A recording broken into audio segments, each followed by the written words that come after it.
Kau berkati setiap adik-adik dimanapun mereka berada. Kau beri roh yang taat dan dengar-dengaran ya Tuhan. Di dalam nama Tuhan Yesus, haleluya, amin. Yuk adik-adik bagi berdiri kita sama menjaga Tuhan ya.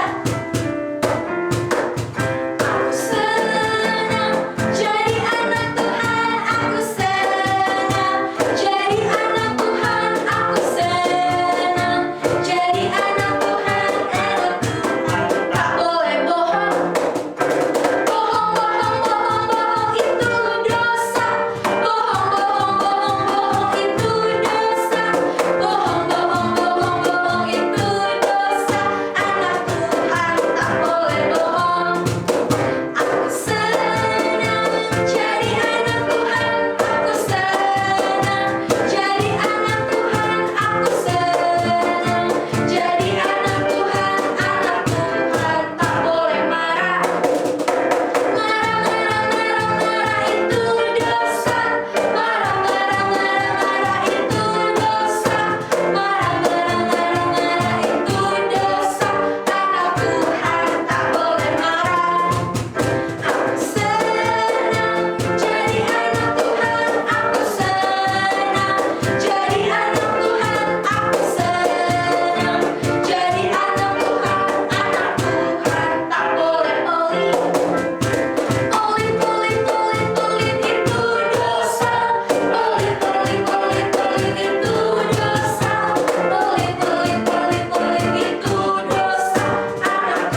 sakit. Selamat pagi, selamat berjumpa kembali dengan Brother John. Senang sekali pagi ini Brother John boleh menjumpai adik-adik semua di rumah. Adik-adik, bagaimana keadaannya? Sehat-sehat saja bukan? Brother John berdoa supaya adik-adik selalu senantiasa ada dalam keadaan baik-baik dan sehat-sehat saja. Amin. Bagaimana sekolah kalian? Pasti masih berjalan bukan? Terus bersemangat, jangan putus asa. Pasti akan ada perubahan yang akan lebih baik lagi. Amin. Amin. Pagi ini kita akan mendengarkan firman Tuhan. Adik-adik, siapa di sini yang di rumah punya kakak dan adik? Nah, Brother John juga punya kakak dan adik. Dan siapa di dalam rumah tangga ini yang kadang-kadang bertengkar kakak dengan adik? Siapa? Ya, termasuk Brother John juga pernah bertengkar sama kakak, sama adik. Bahkan sampai sudah besar pun kami masih bertengkar. Ada saja yang dipertengkarkan oleh kami. Bagaimana dengan adik-adik? Sama ya? Oke. Tapi seiring dengan kita makin mengenal Tuhan, seharusnya kita semakin sedikit bertengkar dengan orang, terlebih lagi dengan keluarga. Ya adik-adik, setuju ya? Iya. Dalam Alkitab juga ada keluarga yang bertengkar. Ya, adik-adik mau tahu siapa? Ya, Musa. Musa pernah bertengkar juga dengan Harun dengan Miriam. Ya, masih tahu cerita tentang Musa, adik-adik semua? Ya, benar. Musa pernah dimasukkan ke dalam suatu peti ketika ia masih kecil, karena ada perintah dari Firaun waktu itu untuk membunuh setiap anak laki-laki yang lahir. Dan Miriam kakaknya mengikuti Musa ketika dia dihanyutkan ke laut, ya, ke sungai Nil, ya. Dan Miriam juga yang akhirnya mengetahui bahwa putri Firaun mengambil Musa menjadi anaknya. Ya, seiring dengan waktu Musa bertumbuh di dalam istana. Dia mempelajari hal-hal yang baik yang tentu saja menurut adat orang Mesir. Sementara Miriam, karena perbudakan itu begitu hebat di Mesir, mereka juga bertumbuh di dalam tekanan, di dalam ketakutan, ya, di dalam kerja keras, ya. Jadi berbeda perangai antara Miriam, Harun dengan Musa yang ada di istana, ya. Jadi ketika Miriam dan Harun harus bersama dengan Musa bertemu kembali di kemah Musa. Waktu itu kebetulan Miriam melihat, kok Musa bisa sih ngambil istri dari perempuan yang bukan orang Yahudi? Sehingga akhirnya Miriam menegur Musa, adiknya itu. Dia katakan, kenapa sih kamu mengambil perempuan yang bukan orang kita? Musa sedih. Tapi Musa adalah orang yang takut akan Tuhan. Musa mengasihi kakak-kakaknya. Dia tidak marah, ya. Sekalipun ia dimarahi oleh kakaknya, ia ditegur keras oleh Miriam dan Harun. Tapi apa yang didengar oleh Tuhan? Tuhan mendengar hal itu, Tuhan marah. Kenapa Tuhan marah? Karena Musa ini adalah orang pilihan Tuhan yang memimpin bangsa Israel, termasuk Miriam dan Harun yang harus dipimpinnya. Jadi seharusnya Miriam dan dan Harun itu harus tunduk kepada Musa. Ya, tidak memberontak. Akhirnya Tuhan bicara kepada mereka bertiga dan harus mereka berdiri di kemah pertemuan. Dan Allah turun melalui tiang awan. Allah berbicara kepada ketiga orang ini. Allah berbicara kepada Miriam dan Harun. Itu ada di Bilangan pasalnya yang ke-12 ayat 1 sampai 16 ya. Saya mau bacakan bagaimana Allah berbicara kepada ketiga orang ini. Lalu berfirmanlah ia, dengarlah firmanku ini, jika di antara kamu ada seorang nabi, maka aku Tuhan menyatakan diriku kepadanya dalam penglihatan. Aku berbicara dengan dia dalam mimpi.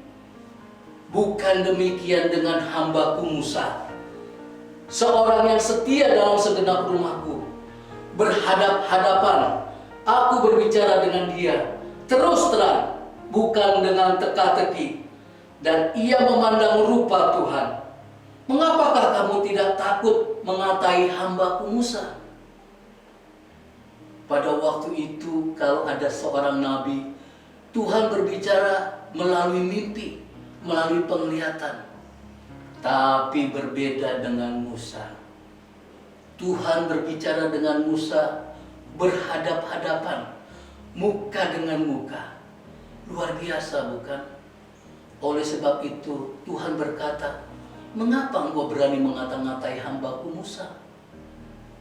Ya, Musa juga sekalipun dia mengambil perempuan dari bangsa lain, tapi Musa tetap memuji Tuhan, menyembah Tuhan. Bahkan dia pun mengajarkan juga kepada istrinya perlahan-lahan memuji Tuhan. Kalau enggak, Tuhan juga pasti marahlah sama Musa mengambil perempuan yang bukan dari bangsa Israel. Tapi ternyata tidak ada Tuhan marah sama Musa. Itu berarti Musa melakukan hal yang benar. Tapi Miriam memberontak dengan Harun. Apa yang terjadi? Kita akan lihat apa yang akan dilakukan Tuhan. Brother John akan membacakannya.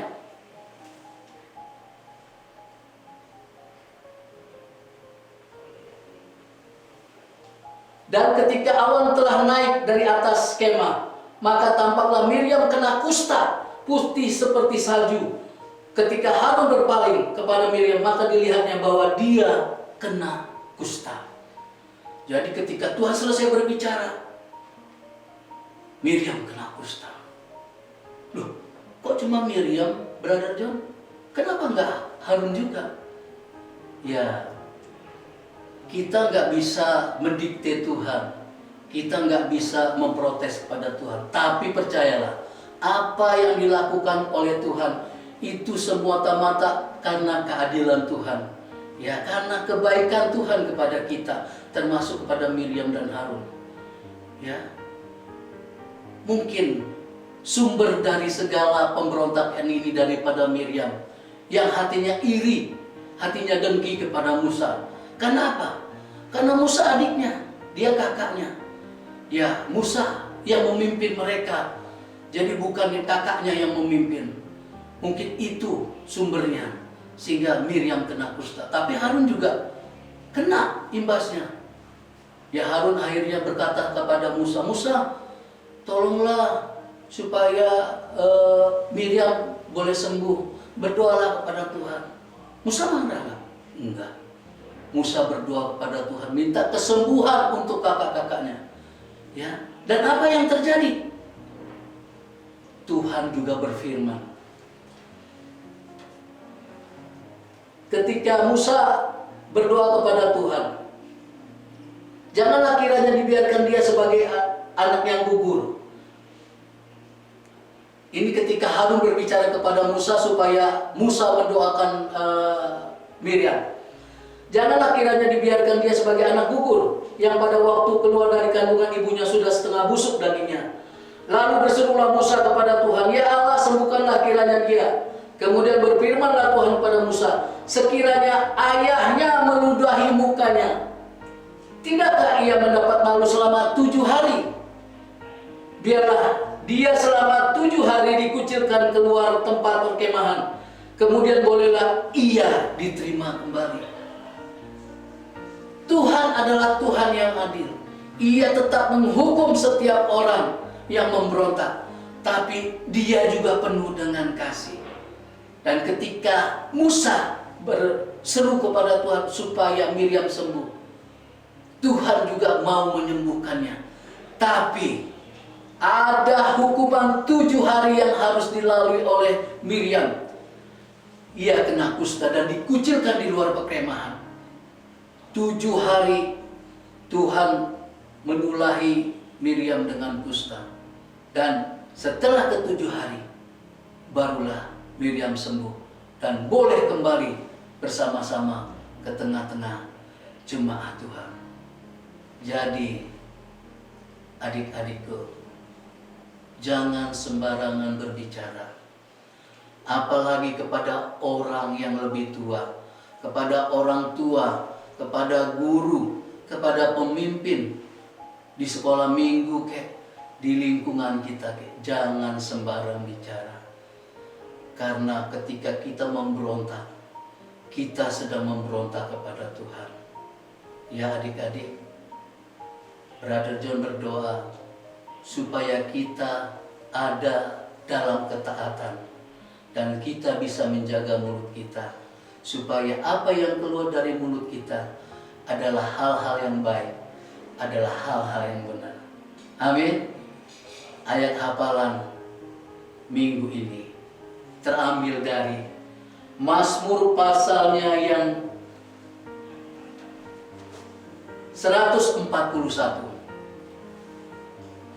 ayatnya yang ketiga. Demikian ayat hafalan ini. Awasilah mulutku ya Tuhan, berjaga-jagalah pada pintu bibirku. Ya adik-adik, kita minta Tuhan untuk mengawasi ya setiap perkataan kita. Karena apa yang keluar dari mulut kita meluap dari hati kita. Ketika hati kita dipenuhi ucapan syukur, maka keluarlah hal-hal yang baik. Amin. Oke, kita berdoa, kita tundukkan kepala. Bapa di surga, kami mengucap syukur untuk firman-Mu Tuhan. Tuhan, kami belajar dari Miriam dan Harun yang memberontak kepada Musa sebagai pemimpin. Tuhan, ampuni kami. Seringkali kami memberontak, bertengkar dengan abang kami, dengan orang tua kami memberontak.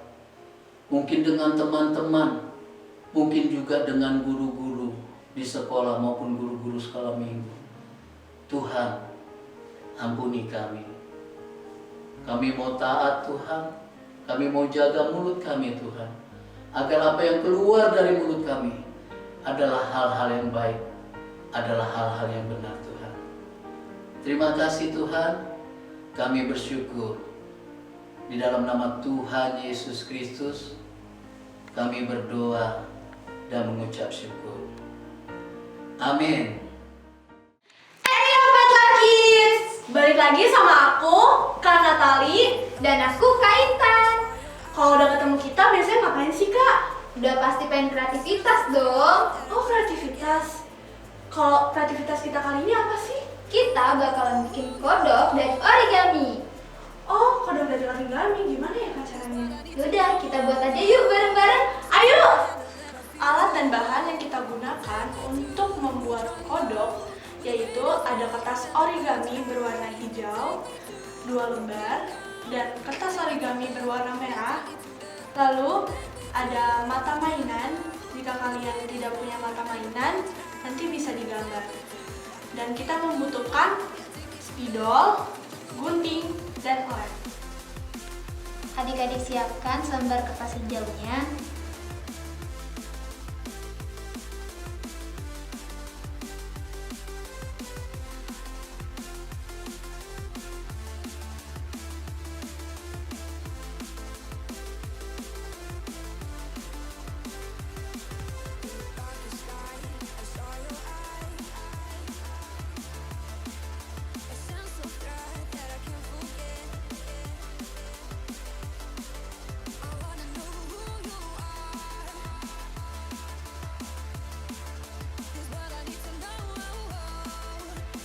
Kemudian adik-adik ambil lagi selembar kertas warna hijau. Kemudian adik-adik bagi dua. Kemudian adik-adik gunting sesuai garis ya.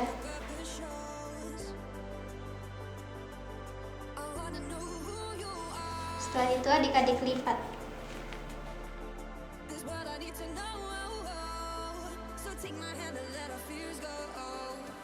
Kemudian adik-adik buka lagi. Kemudian lipat sesuai garis.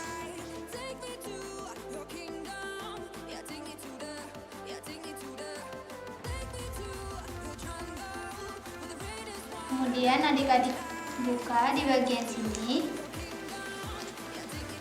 Kemudian adik-adik masukkan kertas tadi di bagian tengah-tengahnya. Kemudian adik-adik lipat kembali menjadi seperti semula.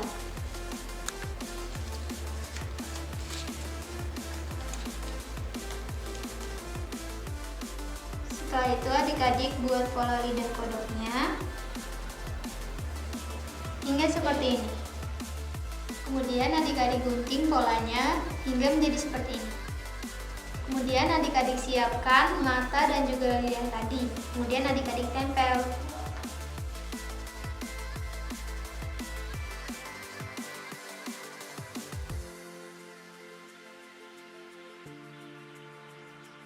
Hingga menjadi seperti ini. Ini bagian matanya dan di tengah-tengahnya bagian lidahnya. Kemudian adik-adik bisa mainkan seperti ini. Ini dia kreativitas kita hari ini. Lucu kan adik-adik kodoknya? Lucu dong kak, makanya adik-adik buat, abis itu adik-adik kirimin fotonya ke kakak-kakaknya. Aku tunggu ya secepatnya. Sampai ketemu minggu depan. Happy Sunday! Tuhan Yesus memberkati. Dadah!